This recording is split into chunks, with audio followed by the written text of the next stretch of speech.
ఇటీవల సంవత్సరాల్లో హైదరాబాద్లో రియల్ ఎస్టేట్ రంగం గణనీయంగా అభివృద్ధి చెందింది. గత కొన్ని సంవత్సరాలుగా ఈ అసంఘటిత రంగాన్ని మరింత వ్యవస్థీకృతం చేయడానికి క్రేడాయ్ కృషి చేస్తుంది. ప్రారంభంలో చిన్న ప్రాజెక్టులకే పరిమితమైన బిల్డర్లు ఇప్పుడు ప్రపంచ స్థాయి ప్రమాణాలతో ఆకాశయాహార్యాలను నిర్మిస్తున్నారు.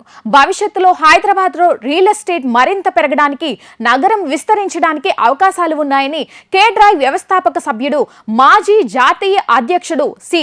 శేఖర్ రెడ్డి అన్నారు. Confederation of real estate developers associations of India ఏర్పడడానికి 2 సంవత్సరాల ముందు 1999లో బిల్డర్స్ ఫోరంను నమోదు చేశారు.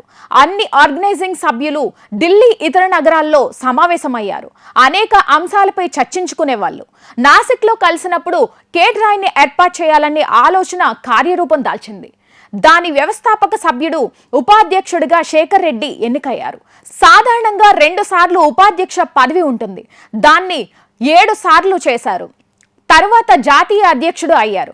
ఈ ప్రయాణంలో ప్రభుత్వం, స్వచ్ఛంద సంస్థలు, జర్నలిస్ట్తో కలిసి జాతీయ, రాష్ట్ర స్థాయిలో నిర్మాణ రంగంలో అనేక సంస్కరణలు చేపట్టారు. నగరాల వలసలు క్రమంగా పెరగడంతో 90ల చివరిలో ప్రైవేట్ రంగంలో గృహ నిర్మాణం ప్రారంభమైంది.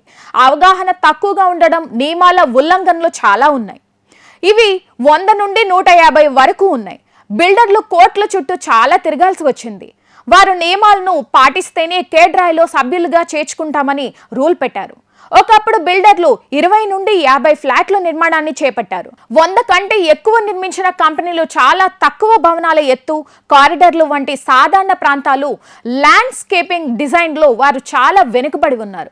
దీనికి ముందు నగరంలోని గృహకల్ప బాబు, ఖాన్ ఎస్టేట్ వంటి కొన్ని భవనాలు మాత్రమే బహుళ అంతస్తులు.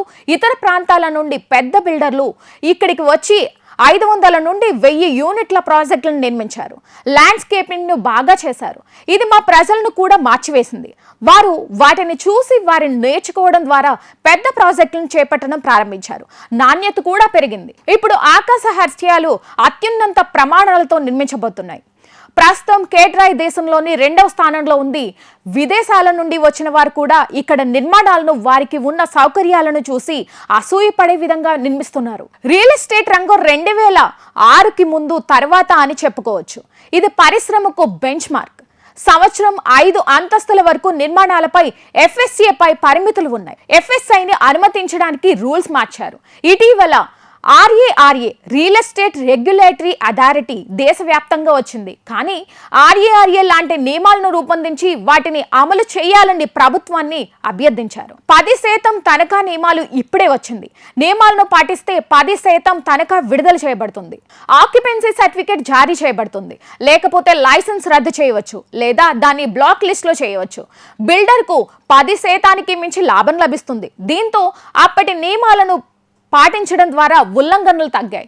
దీంతో GHMC greater Hyderabad municipal corporation ఆదాయం గణనీయంగా పెరిగింది. 25 ఏళ్ల క్రితం శేఖర్ రెడ్డి సరూర్ నగర్ లోని హుండా కాంప్లెక్స్ లో బిల్డర్ గా అపార్ట్మెంట్ నిర్మించినప్పుడు దానిని చదరపు అడుగుకు 225కి అమ్మేశారట. ఆ రోజుల్లో ధరలు 200 నుండి 260 వరకు ఉండేవి. 1987లో పంచగుట్టల్లో బిల్డర్లు చదరపు అడుగుకు 260 వరకు అమ్మేశారు. హైటెక్ సిటీ సైబర్ టవర్స్ చుట్టూ ఉన్న లేఅవుట్లో 1997లో హూడా వేసిన దానిలాగే చదరపు అడుగుకు 1800 ఉండేది. నేడు అక్కడ అది 3.5 లక్షలు. 25 ఏళ్లలో అది ఎన్ని రెట్లు పెరిగిందో ఊహించుకోండి. రియల్ ఎస్టేట్ రంగం వృద్ధి నగరానికి ఖ్యాతిని తెస్తూ ఉండగా, మరోవైపు సామాన్యులకు, మధ్యతరగతి ప్రజలకు అందుబాటుల ధరల్లో ఇళ్ల లభ్యత తగ్గిందని ఆందోళన ఉంది.